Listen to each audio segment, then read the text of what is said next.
wabarakatuh. Kembali lagi di channel Suara Batin, Suara Mitos dan Misteri. Bersama gua Kikai dan gua Fatah. Hari ini dan seterusnya kita akan ada segmen baru, yaitu Berdarah, Berita dalam Sejarah. Di segmen ini kita akan membahas seputar kisah mitos, budaya mistis, dan cerita masyarakat yang menyimpan misteri. Tunggu apa lagi, langsung aja kita masuk ke segmen Berdarah.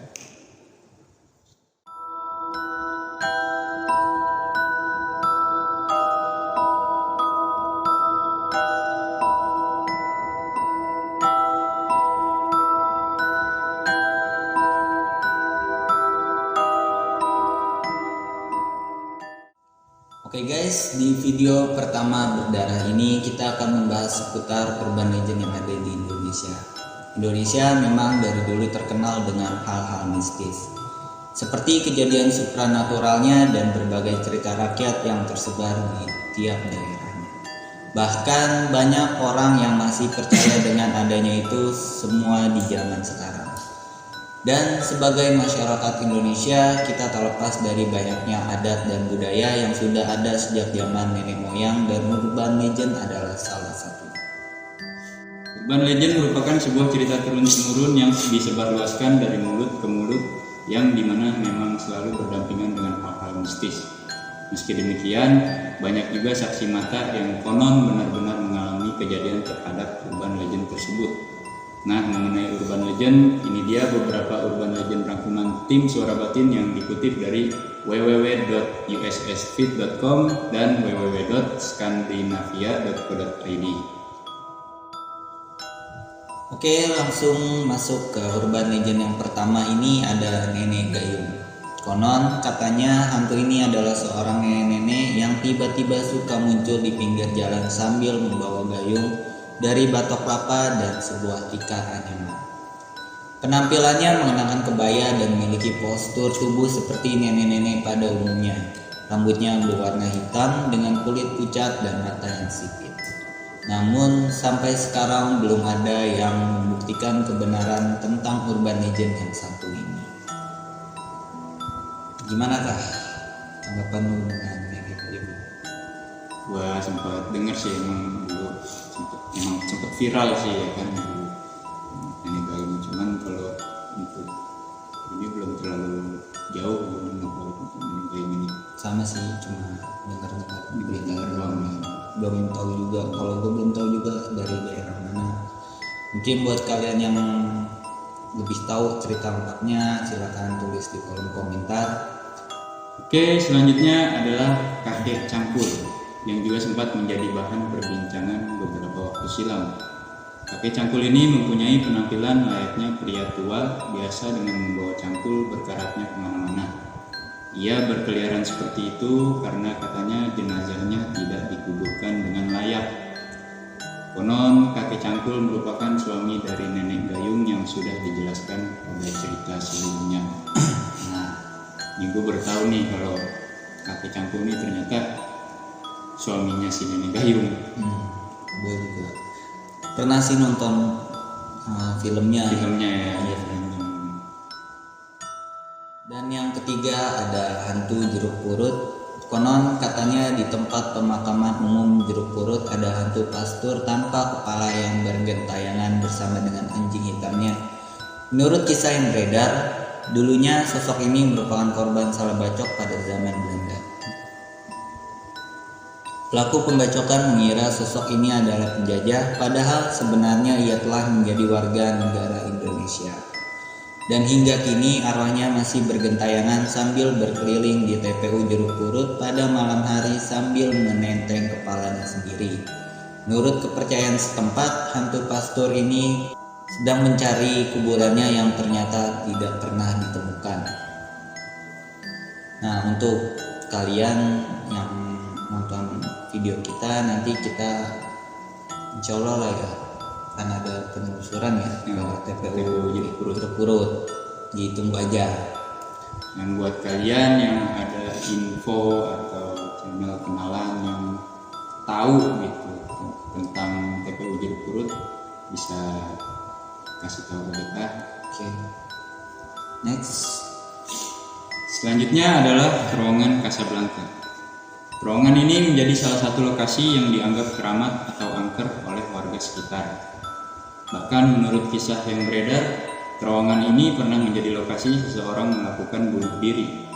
Dan menurut kesaksian masyarakat, di terowongan Casablanca terdapat hantu perempuan berambut panjang yang menjadi penghuni dan sering mengganggu pengguna jalan di jam-jam tertentu, terutama setelah matahari terbenam. Konon katanya jika kita membunyikan klakson sebanyak 3 kali sebelum masuk terowongan, maka kita akan aman dari gangguan arwah perempuan itu. Tapi jika tidak, akan terjadi hal-hal sial pada kita. Nah, kalau terowongan Casablanca ini gue emang udah dengar lah ya kan. Jadi gue kalau lewat situ pasti gue ikutin arahannya gitu. Jadi membunyikan klakson 3 kali. Takutnya ya kan terjadi hal-hal yang tidak diinginkan. Oke, next. Nah, selanjutnya ada salah satu mungkin rajanya urban legend, yaitu Mr. Gepeng. Kalau kalian yang lahir di tahun 90-an pasti tahu cerita tentang Mr. Gepeng ini. Cerita urban legend satu ini diyakini bisa dipanggil dengan cara tertentu, yaitu dengan maju dan mundur sebanyak 3 kali di dalam toilet, lalu ketuk pintu toilet sebanyak 3 kali juga. Ada juga yang mempercayai bahwa sosok ini bisa dihubungi melalui jalur telepon ke nomor 7777 kali. Dan konon katanya Mr. Gepeng dulunya adalah seorang pria kaya yang mengalami kecelakaan di dalam lift sehingga tubuhnya terjepit menjadi gepeng dan tewas di tempat. Namun cerita lainnya yang beredar adalah dulunya ia tewas terlindas bulldozer sehingga tubuhnya menjadi gepeng dan tidak terbentuk lagi. Kalau gua pernah sih dulu, jadi di depan rumah tuh ada telepon umum. Kayak nama anak kecil ya kan, bisa telepon ke nomor itu gitu. Kayak gitu sih, cuma ya nggak ada yang jawab gitu. Tapi satuan ada yang jawab nggak dijawab? Iya, kayak ya, gitu anak lah. kecil lah ya kan. Oke, next. Selanjutnya ada kisah yang gak kalah horornya, yaitu kolor hijau. Masih ingat guys? Kisah ini sempat viral di sekitar tahun 2003. Bermula dari adanya kasus pemerkosaan di suatu daerah di Bekasi, dan pada saat itu korban bersaksi bahwa ia telah diperkosa makhluk bertubuh besar, banyak bulu dengan celana pendek berwarna hijau. Cerita kolor hijau ini cepat sekali menyebar ke berbagai pelosok daerah. Bahkan tidak sedikit orang yang beranggapan bahwa kolor hijau adalah seseorang yang sedang menyempurnakan ilmu hitamnya dengan syarat memperkosa wanita. Namun sampai saat ini kebenaran tentang kolor hijau juga belum bisa dibuktikan. Kalau gue punya cerita lagi nih, kayak dulu sekitar masih SD atau TK gitu lah, pernah pas lagi heboh-hebohnya gitu kan, viral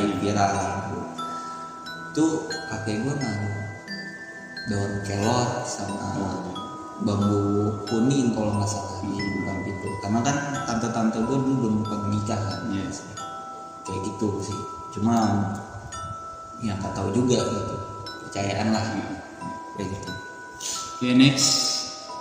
Urban legend yang ketujuh ada Suster Ngesot. Kisah ini berasal dari salah satu rumah sakit di Bilangan, Jakarta. Diceritakan pada saat itu ada seorang suster yang meninggal secara tidak wajar karena diperkosa oleh seorang dokter yang diduga bekerja di RS tersebut. Kabarnya kakinya dimutilasi dan dikubur di ruang laboratorium. Namun beberapa cerita menyebutkan bahwa Suster Ngesot berasal dari sebuah panti jompo di Jawa Barat yang menganut ilmu hitam. Suster tersebut membunuh seluruh penghuni panti jompo yang konon motifnya juga tidak diketahui. Karena kesal, warga sekitar menghakiminya dengan cara memukul kakinya hingga remuk. Oke, gimana guys urban legend ini? Apa kalian percaya dengan ceritanya? Atau mungkin kalian udah pernah melihat sosok Suster Ngesot tersebut? Silahkan kok tulis di kolom komentar. Oke, next. Urban legend selanjutnya adalah Wewe Gombel. Bocah, udah mau maghrib ini. Pada pulang dulu sono mendingan. Tadi culik kolong wewe lu, baru pada tahu rasa lu. Sono pada pulang dulu. Masih ingat kalimat ini guys? Kalimat yang sering dilontarkan orang tua kita pada zaman dulu kalau melihat anak kecil keluar sore-sore menjelang maghrib. Kisah Wewe Gombel adalah cerita yang sudah ada sejak dulu dan turun-temurun, terutama di kalangan masyarakat Jawa. Urban legend yang satu ini dikenal suka menculik anak kecil untuk dijadikan anaknya atau dimakan, dan jika keluarga ingin anaknya kembali, mereka harus beramai-ramai keliling desa dengan memukuli perabotan rumah. Wewe Gombel digambarkan sebagai sosok wanita dengan tubuh besar, berambut panjang, dan memiliki payudara yang besar dan menggantung. Konon waktu keluar Wewe Gombel adalah menjelang maghrib. Nah, ngomong-ngomong soal Wewe Gombel, kita juga ada cerita nih guys dari salah satu narasumber kita mengenai sosok tersebut. Kalau mau tahu selengkapnya ditunggu aja, besok kita akan up videonya di channel ini. Ini yang cerita Bang Amar. Bang Amar. Oke, next. Urban legend yang ke-9 ini ada sosok mitologi yaitu Nyi Roro Kidul atau yang sering disebut dengan Ratu Pantai Selatan. Kisah Nyi Roro Kidul ini masih sangat terkenal sampai sekarang dan menjadi sebuah adat dan budaya untuk orang yang tinggal di pesisir pantai selatan. Legenda yang berasal dari kerajaan Sunda Pajajaran ini berumur lebih tua daripada legenda kerajaan Mataram Islam, dan beberapa mitos yang diakui para ahli supranatural yaitu bahwa sosok Nyi Roro Kidul mendiami kamar nomor 308 di Hotel Ina Samudra. Tidak hanya itu, ada juga larangan dari sosok ini yaitu pantangan memakai pakaian berwarna hijau ketika sedang mendatangi pantai selatan. Alasannya karena hijau adalah warna kesukaan dari Nyi Roro Kidul. Apabila melanggar aturan tersebut, maka orang itu akan ditarik ke tengah laut dan tidak akan ditemukan kembali. Banyak sih cerita-cerita yang orang hilang ya di pantai selatan karena Katanya di bawah gitu kan, katanya di bawah. masih Dan sampai banyak sekarang sih banyak masih juga yang masih kental ya. mayatnya nggak ditemukan lagi ya. Oke, next. Urban legend selanjutnya adalah sosok yang gak kalah populernya, yaitu si manis jembatan Ancol. Kisah ini diambil dari cerita di tahun 1800-an, tepatnya di zaman penjajahan Belanda. Ada banyak versi yang beredar, namun satu kisah yang paling melekat adalah tentang seorang wanita bernama Mariam yang kabur dari perkawinan paksa. Naasnya, Mariam tewas secara tidak wajar di jembatan Ancol. Dari kepercayaan masyarakat yang beredar, kematian Mariam membuat arwahnya bergentayangan. Bahkan jika kita tidak ingin diganggu, kita harus membunyikan klakson sebanyak 3 kali saat melewati jembatan tersebut. Jadi hampir sama kayak itu ya, Lowongan Casablanca yang harus klakson. Oke, next. Urban legend yang terakhir ini ada kuyang atau palasik. Kuyang ini merupakan urban legend yang berasal dari tanah Kalimantan, berwujud kepala manusia dengan isi organ tubuh yang menempel tanpa kulit dan anggota badan lainnya.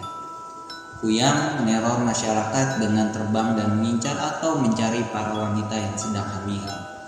Karena sosok kuyang ini suka memakan janin untuk menyempurnakan ilmu hitamnya. Sampai saat ini sosok tersebut dikabarkan masih suka berkeliaran pada malam hari.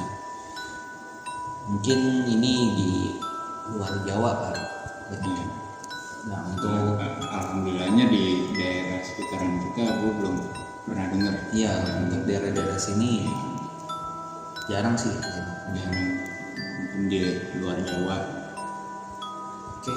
Nah, terlepas dari cerita urban legend tersebut adalah kisah nyata atau bukan, nyatanya budaya kita juga masih kental dengan hal-hal berbau mistis dan misteri. Bahkan meskipun kita sudah hidup di era modern kayak sekarang ini, gak sedikit juga yang masih percaya sama hal-hal tersebut. Kalau kalian gimana guys? Tim yang percaya dengan cerita-cerita nenek moyang atau yang realistis di zaman modern kayak sekarang gini? Dan terima kasih buat kalian yang udah nonton. Jangan lupa like dan juga share. Dan untuk yang belum subscribe, jangan lupa untuk diklik tombol subscribe-nya. Untuk segmen berdarah berikutnya, serunya kita bahas apa nih guys? Buat kalian yang punya ide atau saran, silakan tulis di kolom komentar. Oke, sampai jumpa di video berikutnya. Wassalamualaikum warahmatullahi wabarakatuh.